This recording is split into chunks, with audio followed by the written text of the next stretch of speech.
Just posing for our coffee date.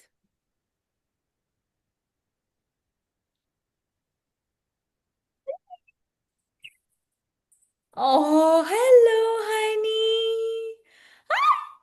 Good morning. Place of feeling very whole and complete, and touch wood, God bless, continue to do so. This energy, if all of us women, I'm sure you went through problems. It's not that your life was devoid, and it's not just the mean girls.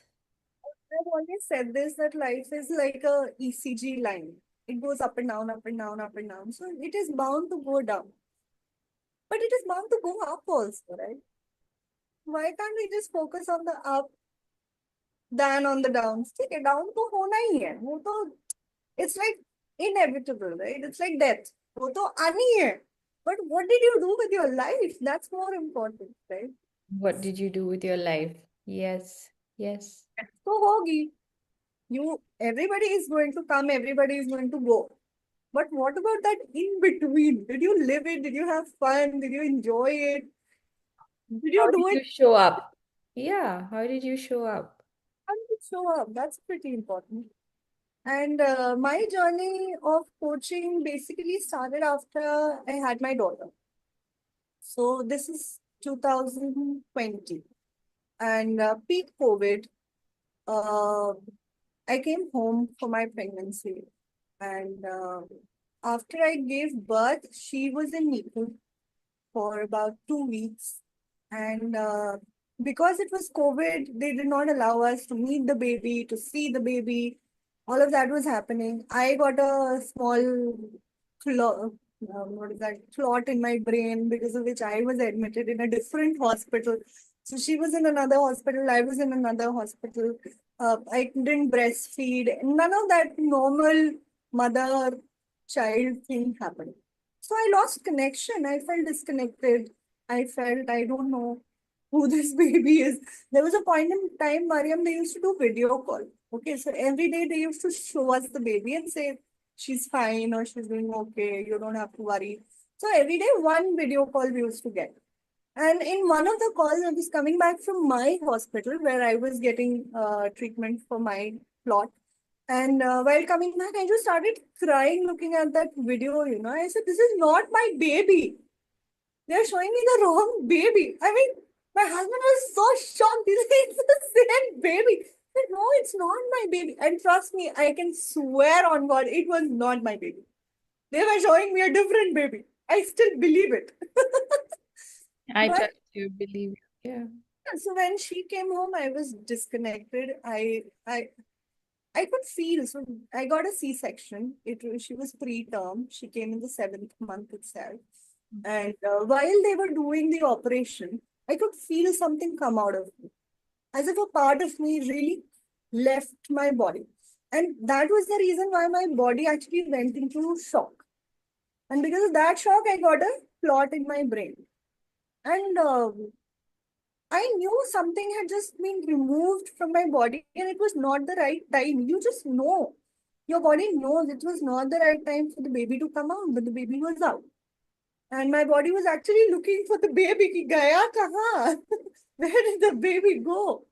And because of that, all of that happened and I felt disconnect. And no, there is no doubt. And I was trying to find, if I show you my uh, picture. So my daughter, she's born one day before my birthday. She's born on 25th of June. My birthday is 26th of June. My husband so sweetly got this beautiful cake, COVID, peak COVID, you cannot get anything anywhere. He got me this cake. I was not allowed to eat because, of course, of the medications and all of that. And he kept that cake. We cut the cake. I looked at that photo. He took a picture of me and I started crying. I said, this is not me. I was this big, fat balloon thing sitting on this big white bed. No, I couldn't resonate with the person that I was looking at. And yeah, that is where this journey started of self-healing and all of that. And so when she came home, uh, we got her home. It was difficult for me. My parents, I told you, they're very hands-on people. Very, very hands-on. Because she was not breastfeeding, she was on bottled milk, the formula milk. So it was very easy. Everybody was taking care of her. Right, She was not me much. You know, right. just sometimes इसको सुला दो तो खिला दो तो लिटा दो उतनी देर रहती थी बाकी पूरे time they were with my parents she was with my parents कोई मसाज कर रहा है कोई नहला रहा है कोई खिला रहा है कोई दूध पिला रहा है it was amazing I love the whole idea of them taking care they were my village they were the Good. ones taking care of the baby but at the same time because I did not take care of her I was not connected I That felt that element between you and your daughter, which is also here, Chani, is that connection that we mothers feel like this is my mothering, right? And you won't believe, but when I gave birth to my daughter, I was 22 years old. And I didn't know that, like you said, your body feels what it's supposed to do. And I went for like a class with the doula because I was petrified of the delivery, not anything else, because I'd heard stories about my mother's delivery and how painful it was. So that was something that I was carrying with me. And so, because she went into distress because she was inside longer, birthing is actually very natural, but the medical intervention has actually done a lot of damage. There's one of the other things I want to do is create awareness as to how to trust your body to guide you through these processes. Because otherwise, medical interventions, they're just looking for stuff to find wrong more than right, right? Okay, it's scan ho gaya, this, that. I understand basic procedures are important. Having said that, 1 week in the NICU, the first time a mother, I totally understand what that disconnection was, but I did breastfeed, okay? And I had inverted, nipples, which I needed to, which were cracking and bleeding and painful. And, every experience of ours just trying to create that connection with pressure. Imagine people and their pressure. Like you have the village, but instead of the village, coming forward, I felt like they were all behind. And I felt, instead I didn't feel supported by that. I felt pressurized by that. And then who does the pressure come to? The child is scared because it's like, how many faces staring down at her? If you just had to see that as a vision in your head. And uh, it affects the quality of your bond. But you've written a book of poems. I know I've written a book. Okay. Mm, I'll tell you more about it. I also felt the pressure, Mariam. When she came in, there is this whole notion of breastfeeding is very important. You should breastfeed your child for 6 months. And I agree. I'm not disagreeing Mother's any. milk is best, yes, but I agree. I totally agree. But the point is when she's not latching on, how do I make her do it? Correct. And the problem is when you have your mother-in-law at home, all your life you've been told cover up, don't show this, don't show that. And then suddenly everybody is looking at your breast and then feed the baby, feed the baby, feed the baby. you said I it. You want to said, yeah. right? So it was weird. That whole idea of me uncovering and then feeding the baby, trying to it was crazy. I got petrified. I was like, I don't want to do it. Even if I could, I will not. I went to that stage. Yes. Yes. And it was not like I did not want. It's just that she was not latching on. And then there was too much of pressure, try this, try that, do this angle, do that angle, hold her like a football, hold her like a peach. I can't do this. She's And too how tiny. comfortable you are, honey. It's just that's the mom's natural instinct.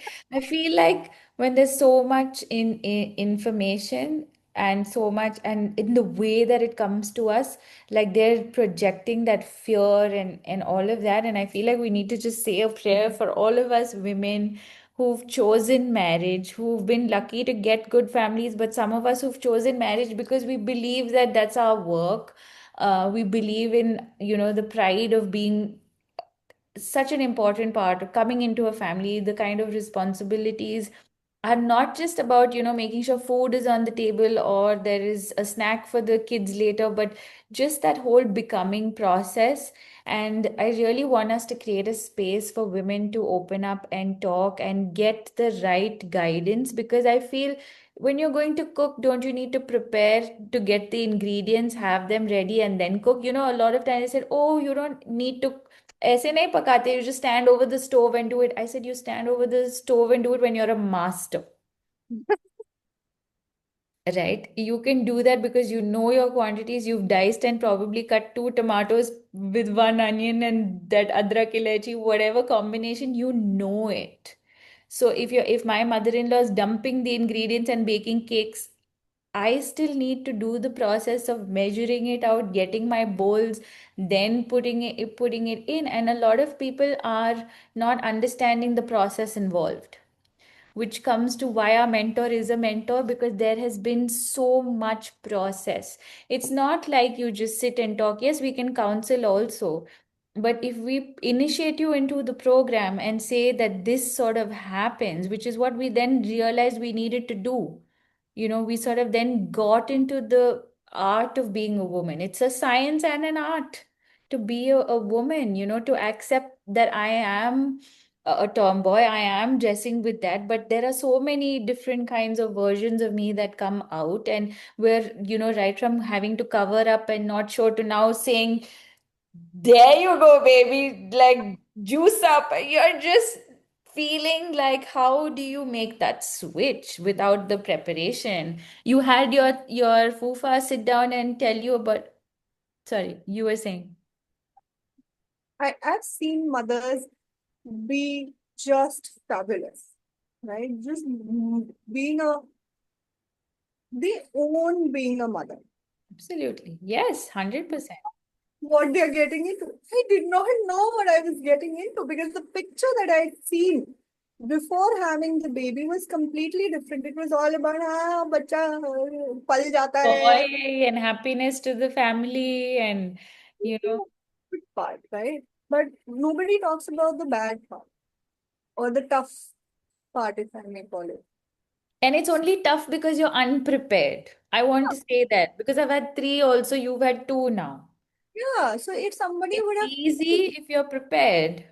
if someone would have told me that these things can go wrong and you might feel like this, you might feel like that, of course I would have been mentally prepared. I would know that okay, this is what is happening to me and this is how I need to react to certain things. Sometimes you don't know how you're reacting.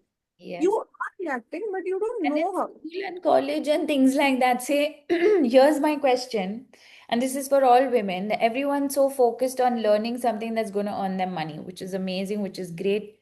Do that. That's important for you. I'm 100% supporter.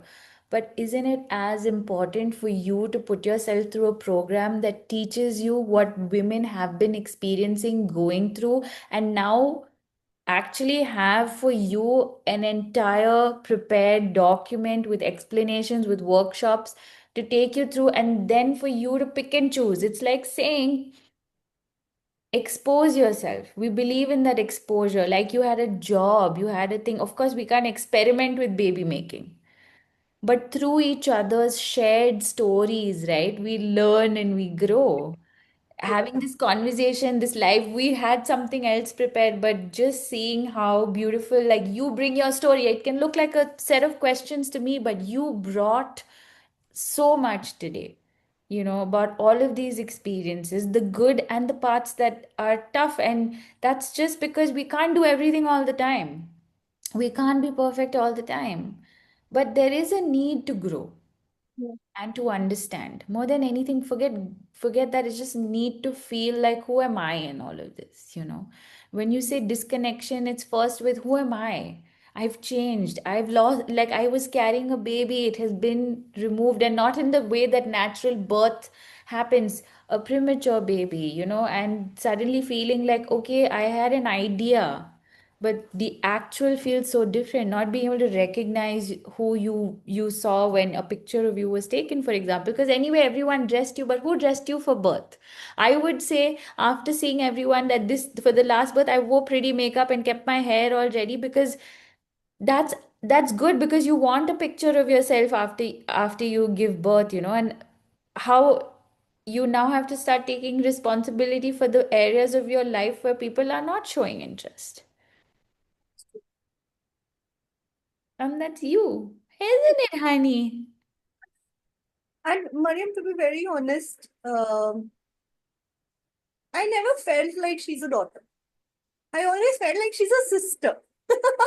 I just brought her into the world, but she's more of my parents than of me.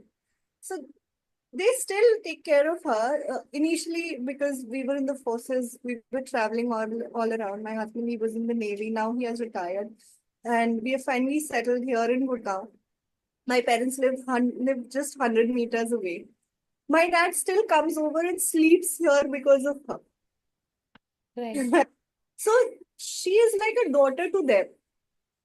I'm not her mother. I'm just You probably carried for them that soul connection. Yeah.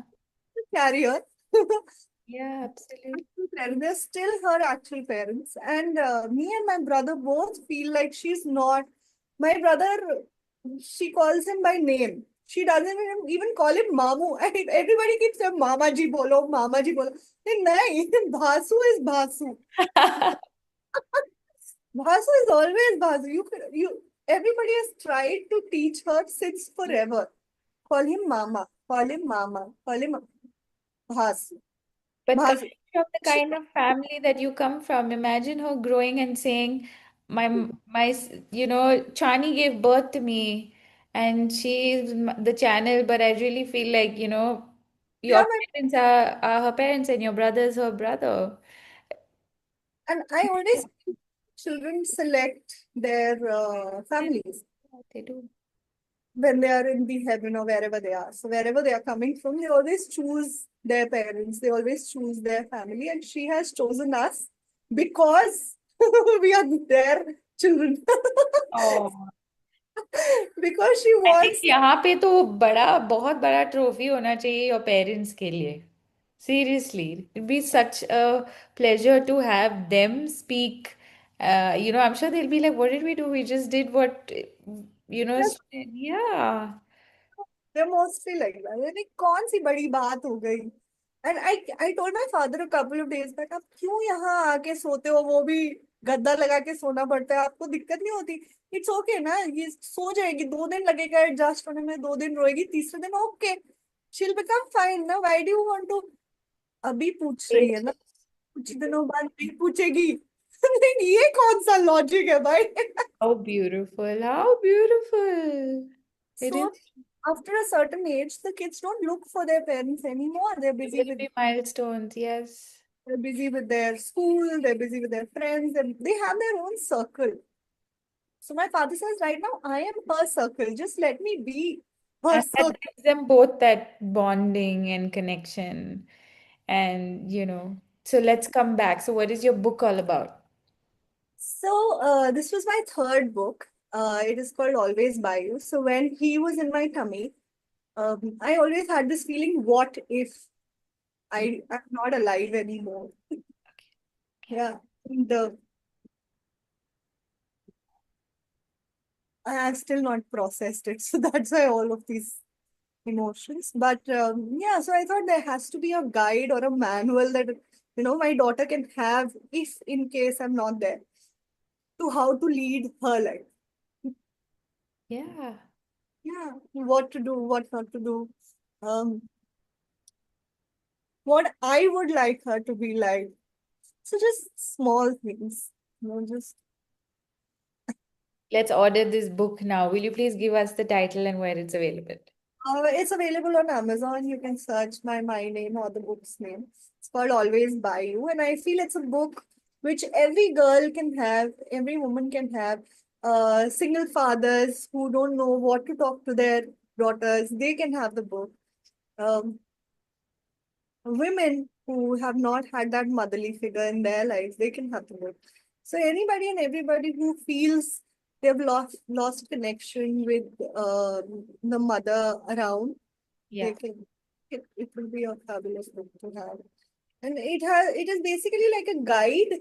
So it is divided into chapters, starting from 5 to 10, and then 5 years to 10 years, and 10 years to your adolescence, and then so it has chapters. How while you're in school, while you're in college, while you're getting married, while you're having children. So it has all of those segments. So Okay. anybody suppose I'm a teenager and I want to know what should I do or how should I conduct myself? What is life all about? That person also can pick up a book. If someone is going to get married and say, "Arey, how do I find a partner?" or what kind of partner should I go for? It has something on that also, so they can also. Beautiful. Yeah, it's a manual till where I am at the moment. It doesn't have from I'm not I don't know anything about menopause, so it has nothing on those sorts. But till the age of 30, 35, it's a book for everyone. So That's right age of 5 to 30, anybody can pick up the book. And you have been such solid goal, Chani. It like having coffee with you this morning, having my actually like today it's black tea has been so amazing. Let's do one nice cheers. I think an introduction to a girly coffee catch up does no justice, but it does do justice when you are getting to know each other, spending that time, sharing from stories. I think one of the things that I used to love about hearing village stories is how women would just come sit together, or then that village became the school, Yeah. right? We just have this time to sit, and I don't know why, but being in a girls' school left like a very big impact on me, because my favorite thing to do with women is to sit down with them and to listen to what their life has been. And when I see how much we contribute to each other by just saying that, you know what, this is good in my life, and it's not to say that, okay, I've had it different, but I can just learn from this. I can just, have that, okay, if her attitude is great, friendships are beautiful. It's not easy making friends at different stages, but through books, through communities, reach out, do these sorts of things to stay connected with people. So, if you were to say in this time of, change and everything that you went through, if you had to give yourself a piece of advice, right, at that time when you suddenly felt like you had lost the old you, and there was a stranger, like an imposter syndrome, and then now you've come back into motherhood, if there was just one piece of advice for someone who's going through that right now. Just hang on. You'll find your way. It's a rocky boat. Just trust yourself. You'll find the way. Don't give up. I mean, life is worth living, and it's okay. Things are tough, but you'll find your way. And if you need any help, if there was one person who you really felt was an anchor of support, or was that like spirituality, was that religion, was that a person, who was it that, or was it just you? What was it that you were doing to sort of reconnect with yourself? Or was it the mentor? Who would you sort of say was really important at that phase in your life? Me, I think travel has been one of my go-tos. I initially I felt I was trying to escape from whatever is happening, but then I realized that I'm learning, and whenever I used to travel, I used to introspect a lot, think a lot, see where am I going, what my actions are like, whom is it hurting. Sometimes we don't understand that our actions can really hurt people. So I used to travel a lot, and because she was independent from the beginning, I was not feeding her. Anybody could feed her, anybody could take care of her. So I was pretty independent that way. So And a special love and connection and respect for your daughter. yeah, I do. Because she's the one who has shaped whatever it is that I'm doing right now. I don't think I would have got into the self-help industry if I would not have given birth, if things would not have happened the way it did. And because it was COVID, because I did not feel connected to her, because of my weight, because of whatever it is that I went through, today I'm doing what I'm supposed to do. So I found my calling, I found my purpose because That's of. your redirection, right? Absolutely. I enrolled in Mrs. India right after I gave birth because I was not feeling connected to myself. Yeah, I was the finalist. It was just because I didn't feel connected to myself. I knew I was a confident person. I knew I was this fun, flamboyant. I just wanted to find myself, and I thought it is such a great platform to be on. I recommend everybody to try. getting into a pageant sometime or the other. The day you're feeling underconfident, do enroll to some pageant. Trust me, it changes the way you start looking at yourself. It's a And great learning platform. it is, absolutely it is, because we had these sessions on how to walk, how to dress, how to do makeup, how to take care of yourself, hygiene, this, that. There were so many things in it. How to talk, how to communicate, how to how to use good words, how to do gratitude, how to so all of that helped, Right. right? It was my first platform wherein I actually started to feel like myself, and I started learning about such things. Yes. Apart from it's also part of this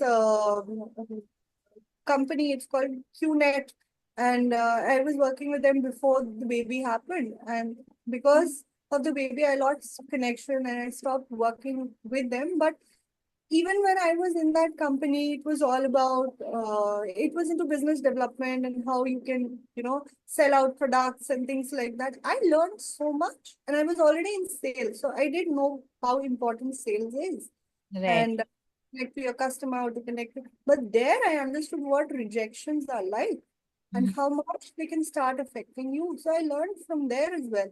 So all of this together, there I learned about vision board and how to create your vision, how to have gratitude, how to all of that I learned there. And when I went through my postpartum journey, I started implementing all of it more consciously. I was doing gratitude, but it was on a superficial level at that time. After pregnancy, I actually started pushing myself to do this because I knew it will work someday. Maybe not today, but it will work in the Right. Absolutely. started implementing all of that slowly, little by little, little by little. And then, as you know, the algorithm works magic on Instagram. So I got the this thing. I enrolled for the workshop, and I started doing work with Pooja, and that is how I got onto that journey. And my first session or my first this program was Awakening. And that is exactly what I was looking for, searching for my identity, understanding. I did not know, Mariam, that there is something called life coach. I had no idea. Absolutely. And there are people out there who can help you with stuff like this, who are out there to, who have it all figured out. And because of that program, I think other programs, of course, they impacted me. They made me into who I am today. But that one program changed everything. It shifted everything. Your rapid fire. And here we go. What's the most ridiculous thing you believed as a child? Like, did the moon follow your car? Like, I believed, what did I believe? I always believed in good stuff. I believe fairies and witches. Oh, I lovely. believe in it. I don't know why. I still believe it's true. Yeah, There, fairies and witches? yeah, fairies and witches. The good witches, not the bad Good ones. witches. Oh, you're making it very clear now. That's beautiful. Good witches who What's like to have your, yeah, what's your go-to? I have 5 minutes to get ready beauty hack. kajal, lipstick, mascara, Tell us a fashion or beauty trend you followed and now totally regret. baggy jeans. Oh, baggy time. I regret. Uh, if you could swap lives with your spouse or best friend for one day, what would you definitely not do? Not to do. Yeah. Sit in the bathroom for 1 hour with my phone. I will not do that. What's the weirdest thing in your bag or purse right now? A lighter. I always carry a lighter. Not for that, okay, not for that. Just a safety. I like the click, click, Oh click. my God, like that would anyone would judge. Yeah, don't Have you, judge. have you ever tried to manifest something and it totally backfired? We want the funny version, not the trauma. Totally backfired. No, I don't have a story like that. All my manifestations have come true all the time. I'm a big believer that Ganesh ji is sitting right next to me and listening to each and every word that I say, and he just says tapas. Ah, that's a powerful one. What's your guilty pleasure TV show or movie that you pretend not to watch, or just anything? Yes. What? I love Korean series. It literally says K-dramas. You know, everywhere. I love you so much. You know, it's my favorite. If you're listening, do follow me on Instagram.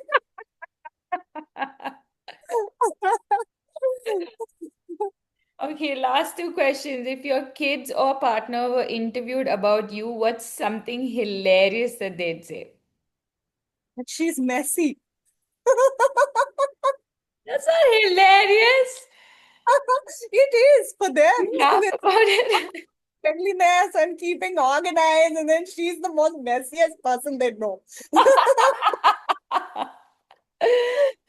Complete this sentence. I may look like I've got it together, but secretly I Secretly, I sit don't. every 5 minutes like food will magically appear, like that kind of stuff.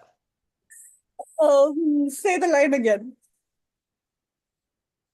I may look like I've got it together, but secretly I still check the fridge every 5 minutes like food will magically appear. Meaning to say, what is that one thing that you tend to do? You look like you're put together, but what is it that you actually end up rechecking and checking? Like for me, I have to keep checking my groceries and things like that because I feel like I've got this whole housekeeping thing in order, but I'm just like, have I told her something? And then I'll be sitting and I'll be working, but suddenly I'm like, have I given the instructions for dinner or snack or whatever? And I'm always feeling like, damn, I missed something. I think it's just mom brain. The brain. Yes. Yeah, there are a lot of things that I really miss out on, but most important is my coffee. So I keep checking if I have enough coffee, enough coffee. So even when my anybody is going out traveling, I keep telling them that make sure you pick coffee from there. Pick up those ashes, get it for me. I have like this big stock of Wow. ashes just as backup, so that I know. Wow. Wow. Wow. Wow. Okay, now we'll come back to if your life had a theme song right now, what would it be? And would you sing a line for us? So my go-to song is Asha. आशा में खिले दिल की उम्मीदें हंसे दिल की अब मुश्किल नहीं कुछ भी नहीं कुछ भी Ah, thank you, Chani. Thank you for coming. And big hug to you. And let's actually sip some proper chai. You're in Gurgaon, I'm in Bangalore, but this is the new way we catch up with friends, plan a coffee date, and life, laughter, and love. This is your morning coffee with Mariam with beautiful Chani Singh Ravi. Congratulations on a new podcast. Thank you.